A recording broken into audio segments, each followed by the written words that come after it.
ਸਤਿ ਸ਼੍ਰੀ ਅਕਾਲ ਪਿਆਰੇ ਵਿਦਿਆਰਥੀਓ। ਅੱਜ ਸਾਡਾ ਵਿਸ਼ਾ ਹੈ ਭਗਵਾਨ ਬੁੱਧ। ਅੱਜ ਅਸੀਂ ਭਗਵਾਨ ਬੁੱਧ ਦੇ ਜੀਵਨੀ ਲੇਖ ਬਾਰੇ ਗੱਲ ਕਰਾਂਗੇ। ਏਸ਼ੀਆ ਦਾ ਚਾਨਣ ਭਗਵਾਨ ਬੁੱਧ। ਭਗਵਾਨ ਬੁੱਧ ਜੀਵਨੀ ਲੇਖ ਹਰਨਾਮ ਸਿੰਘ ਸ਼ਾਨ ਦਾ ਲਿਖਿਆ ਹੋਇਆ ਹੈ। ਹਰਨਾਮ ਸਿੰਘ ਸ਼ਾਨ ਦਾ ਜਨਮ 1923 ਨੂੰ ਪਿਤਾ ਸਰਦਾਰ ਸਰਵਣ ਸਿੰਘ ਤੇ ਮਾਤਾ ਤੇਜ ਕੌਰ ਦੀ ਕੁੱਖੋਂ ਪਿੰਡ ਧਮਿਆਲ ਰਾਵਲਪਿੰਡੀ ਵਿੱਚ ਹੋਇਆ।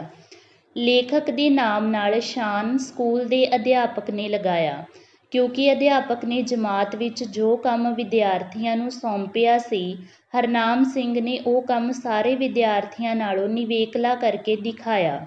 ਅਧਿਆਪਕ ਉਸ ਤੋਂ ਬਹੁਤ ਪ੍ਰਭਾਵਿਤ ਹੋਏ ਅਤੇ ਉਹਨਾਂ ਨੂੰ ਜਮਾਤ ਦੀ ਸ਼ਾਨ ਕਹਿ ਕੇ ਸਨਮਾਨਿਆ।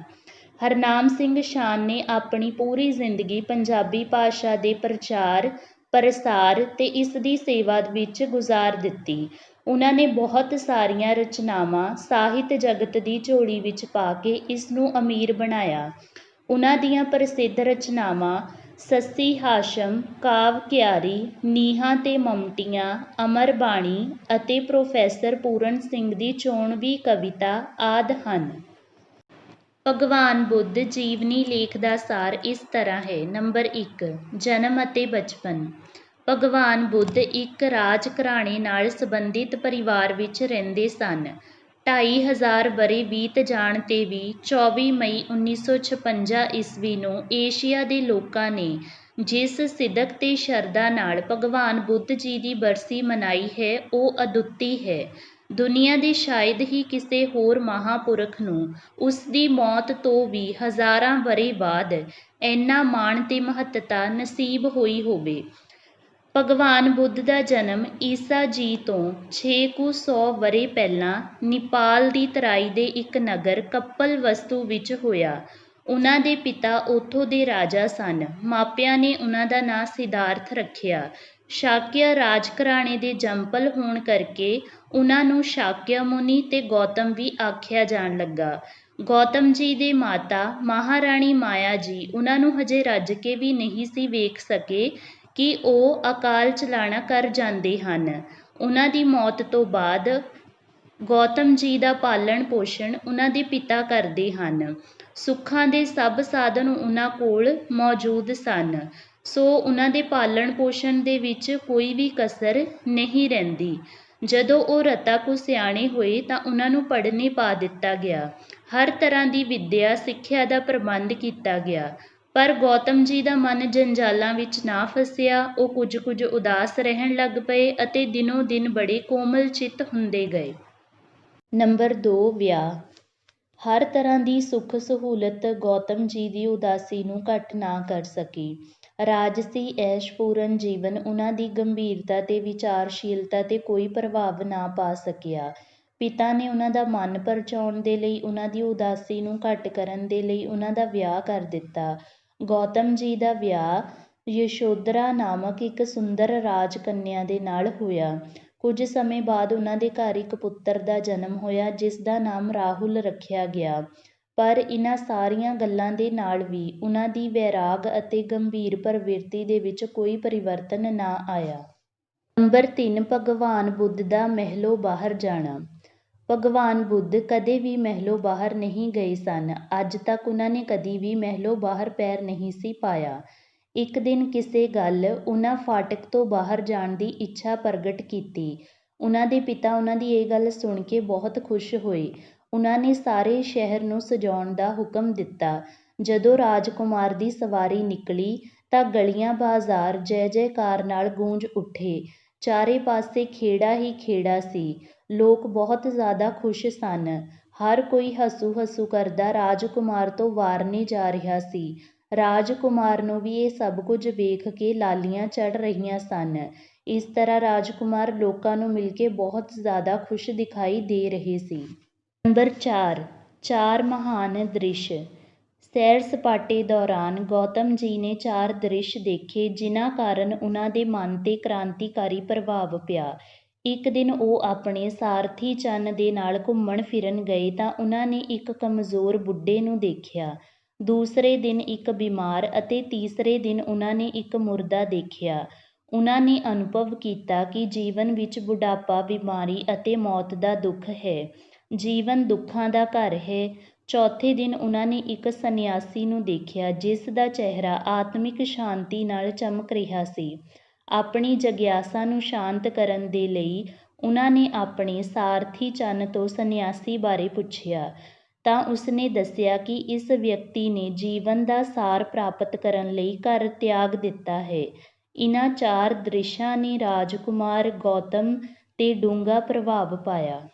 ਨੰਬਰ 5 ਭਗਵਾਨ ਬੁੱਧ ਦਾ ਰਾਜ ਭਾਗ ਤਿਆਗਣਾ। ਭਗਵਾਨ ਬੁੱਧ ਦੇ ਮਨ ਦੀ ਧੁਕ-ਧੁਕੀ ਵੱਧਦੀ ਗਈ। ਉਹ ਬਹੁਤ ਅਸ਼ਾਂਤ ਤੇ ਉਪਰਾਮ ਰਹਿਣ ਲੱਗ ਪਏ।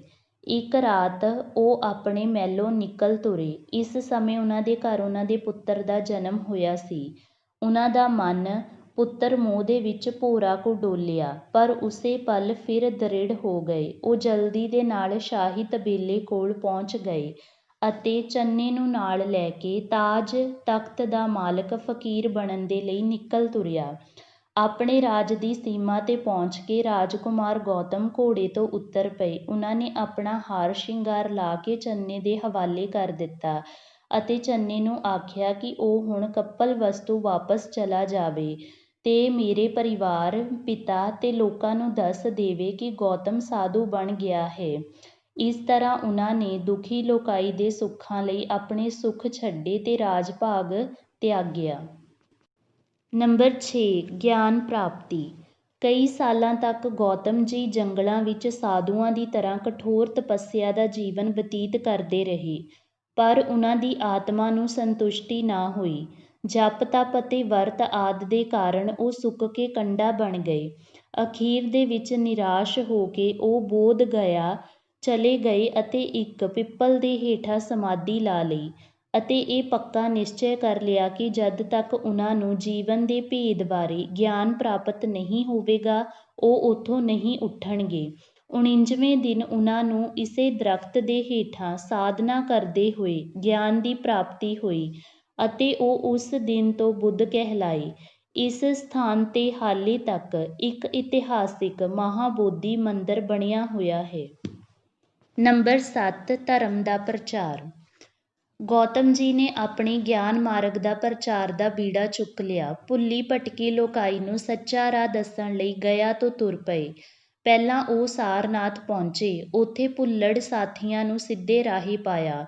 ਉਹਨਾਂ ਦੇ ਨੂਰਾਨੀ ਮੁਖੜੇ ਅਤੇ ਸੁੰਦਰ ਉਪਦੇਸ਼ਾਂ ਨੇ ਹਰ ਆਏ ਗਏ ਨੂੰ ਰਿਝਾਉਣਾ ਸ਼ੁਰੂ ਕਰ ਦਿੱਤਾ।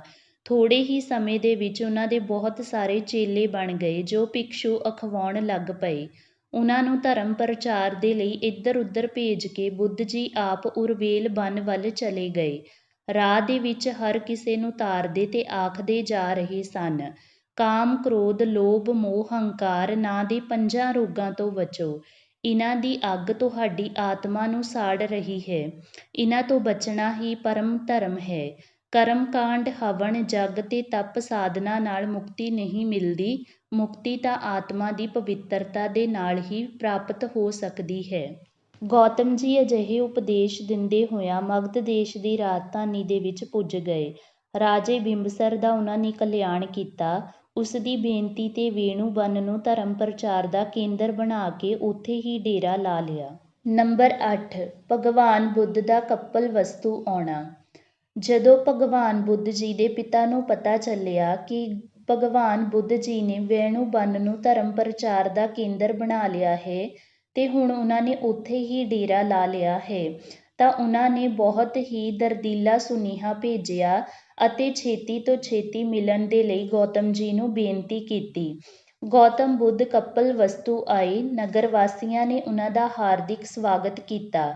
ਮਹਿਲਾਂ ਕੋਲ ਜਾ ਕੇ ਉਹਨਾਂ ਨੇ ਭਿੱਖਿਆ ਮੰਗੀ। ਯਸ਼ੋਧਰਾ ਨੇ ਰਾਹੁਲ ਭੇਟਾ ਕੀਤਾ ਤੇ ਫਿਰ ਉਹ ਵੀ ਭਿਕਸ਼ਣੀ ਬਣ ਗਈ। ਉਹਨਾਂ ਦਾ ਚਚੇਰਾ ਭਰਾ ਆਨੰਦ ਵੀ ਭਿਕਸ਼ੂ ਬਣ ਗਿਆ ਅਤੇ ਸਦਾ ਉਹਨਾਂ ਦੇ ਅੰਗ ਸੰਗ ਰਹਿਣ ਲੱਗ ਪਿਆ। ਭਗਵਾਨ ਬੁੱਧ ਅਜਿਹੇ ਸਿੱਧਕੀ ਸ਼ਰਧਾਲੂਆਂ ਨਾਲ 25 ਕੁ ਵਰ੍ਹੇ ਤੁਰ ਫਿਰ ਕੇ ਪ੍ਰਚਾਰ ਕਰਦੇ ਰਹੇ।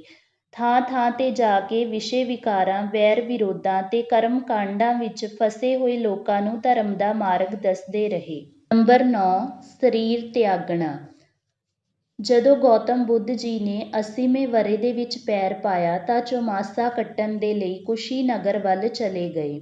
ਉੱਥੇ ਝੁੰਡ ਨਾਂ ਦੇ ਸੁਨਿਆਰੇ ਦੇ ਘਰ ਉਹਨਾਂ ਨੇ ਕੋਈ ਅਜਿਹੀ ਚੀਜ਼ ਖਾ ਲਈ ਜਿਸ ਨਾਲ ਉਹਨਾਂ ਨੂੰ ਮਰੋੜ ਲੱਗ ਪਈ। ਉਹਨਾਂ ਨੇ ਅੰਤਿਮ ਸਮਾਂ ਨੇੜੇ ਆਇਆ ਜਾਣ ਕੇ ਆਨੰਦ ਨੂੰ ਬੋਧੀ ਸੰਗ ਦੇ ਨੇਮ ਦੱਸੇ ਤੇ ਅੰਤਿਮ ਉਪਦੇਸ਼ ਕੀਤਾ।